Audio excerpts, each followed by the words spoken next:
గోదావరి నదిలో బచావత్ ట్రిబ్యునల్ ప్రకారం 968 టీఎంసీలు తెలంగాణకు, 518 టీఎంసీలు ఆంధ్రప్రదేశ్కు పంపిణీ జరిగింది. ఇది ఉమ్మడి ఆంధ్రప్రదేశ్ అసెంబ్లీలోనే పెట్టిండ్రు. సో విత్ ఇన్ దేర్ 518లో పోలవరం ఉన్నది. పోలవరంకి అగెనెస్ట్గా పట్టిసీమ కట్టుకున్నారు. పోలవరం పూర్తయ్యేదాకా పట్టిసీమ వాడతాం, పోలవరం పూర్తి కాగానే పట్టిసీమ బంద్ చేస్తాము అని ఆంధ్రప్రదేశ్ చెప్పింది. రేవంత్ రెడ్డి కూడా అదే చెప్పిండు. నన్ను పట్టుకొని నిన్న అడ్డమైన భాషలో అడ్డమైన బూతులో మాట్లాడిండు. సో ఇక్కడ జరిగింది ఏంది? Pattiseema is not a new project. Pattiseema is not an illegal project which is part and parcel of Polavaram project. Once Polavaram is started, Pattiseema will be defunct. అయితే ఇక్కడ విషయం ఇంపార్టెంట్ ఏంటంటే మనం అర్థం చేసుకోవాల్సింది, నీళ్ళు వాళ్ళు ఎత్తుకుంటే తప్పేంది, వాళ్ళు ఎత్తుకుంటున్నారు కదా, ఇది అప్పుడే కట్టేది కదా పట్టిసీమ అన్నాడు. అసలు పాయింట్ ఇక్కడనే ఉంది రేవంత్ రెడ్డి. ఇప్పుడు కరువు వచ్చినప్పుడే ఎగువ రాష్ట్రాలు అప్పర్ హ్యాండ్లో ఉంటాయి. ఇప్పుడు కృష్ణా నది ఉన్నది, తక్కువ వరద వచ్చినప్పుడు ఏం చేస్తుండ్రు వాళ్ళు?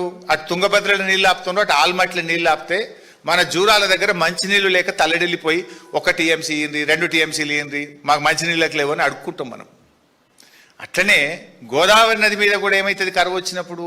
పైన మహారాష్ట్ర గైక్వాడ్ ప్రాజెక్టులో నీళ్ళు ఆపుకుంటుంది, కిందికి మనకు నీళ్ళు రాక మనం చాలా తలడిల్లిపోతుంటాం. ఇప్పుడు పైన తెలంగాణ ఉన్నది, ఇప్పుడు నీళ్లు తక్కువ వస్తున్నాయి. జనరల్గా గోదావరి ఈ టైంలో 10 లక్షల క్యూసెక్ల ఫ్లడ్ ఉండాలి. ఇప్పుడు ఎంత ఉన్నది? ఇవాళ 50,000 60,000. చుక్క చుక్క కూడా ముఖ్యం ఈ టైంలో. ఇది ఎలినినో సంవత్సరం, కరువు సంవత్సరం.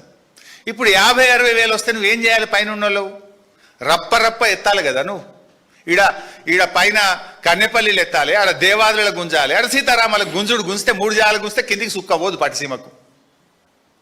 నువ్వు ఫస్ట్ నీ ప్రయోజనాలు నీకు ముఖ్యం, not at the cost of Telangana కదా.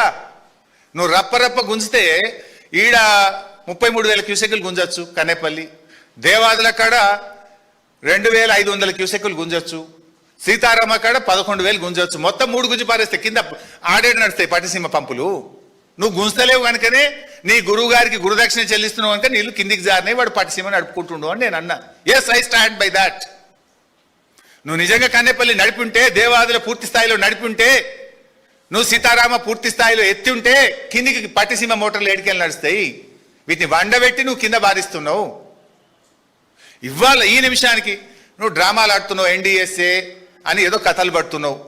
కన్నెపల్లి మోటార్లు వత్తు అంటే దేవాదులలో ఎన్డీఎస్ఏ అడ్డం వచ్చిందా నీకు? దేవాదులలో 10 మోటార్లు ఉన్నాయి. దేవాదులలో నువ్వు 2,500 క్యూసెక్కులు ఎత్తచ్చు. నేను మొన్న తిట్టినాక, మేము గట్టిగా అడిగినాక 800 వెళ్ళి ఇప్పుడు ఏదో నిన్న 1,200 1,300 తీసుకుంటున్నావు. మరి ఏం చేస్తున్నావు? నిద్రపోతున్నావా? గాడిదల పండ్లు దొమ్ముతున్నావా? పందులు కాస్తున్నావా? నువ్వు నీకే మాట్లాడొస్తుందా? మాకు మాట్లాడరాదా? దేవాదులలో 10 మోటార్లకు 4 ఎందుకు నడుస్తున్నాయి, 6 ఎందుకు బంద్ పెట్టినావు? 2,500 క్యూసెక్కులు దేవాదుల్లో ఎత్తగలిగే అవకాశం ఉంటే ఎందుకు 1,000-1,200 ఎత్తుతున్నావు? వరంగల్ జిల్లాను ఎందుకు ఎండబెడుతున్నావు? ధర్మసాగర్లో కానీ, జనగామ కాన్స్టెన్సీలో కానీ, నర్సంపేట కానీ, పాలకుర్తి కానీ, పరకాల కానీ 75% చెరువులు ఎండిపోయి ఉన్నాయి. మరి ఎందుకు నీళ్ళు ఎత్తుతలేవు? చెరువులు ఎందుకు నింపుతలేవు? వానాకాలం పంటకు నీళ్ళు ఎందుకు ఇస్తలేవు? గాడిదే పండ్లు గిట్ట దొమ్ముతున్నావు రేవంత్ రెడ్డి. నోరు నీకే ఉందా, మాకు లేదా? Can't we speak? కానీ దేవాదుల నీళ్ళు ముందస్తు నీ ప్రణాళిక ఏది? దానికి గోదావరి నీళ్లు రాగానే ఎత్తుకుందామని 3 నెలల ముందే ఒరాయిలింగ్ చేసుకోవాలి, సిస్టమ్ రెడీ చేసుకోవాలి, విద్యుత్ రెడీ చేసుకోవాలి. 10 మోటార్లు ఎత్తాలి కదా, ఎందుకు ఎత్తలేవు? ఇవాళ కూడా సగం కూడా ఎందుకు ఎత్తలేవు? ఆడ ఏ ఎన్డీఎస్సీ అడ్డం వచ్చింది?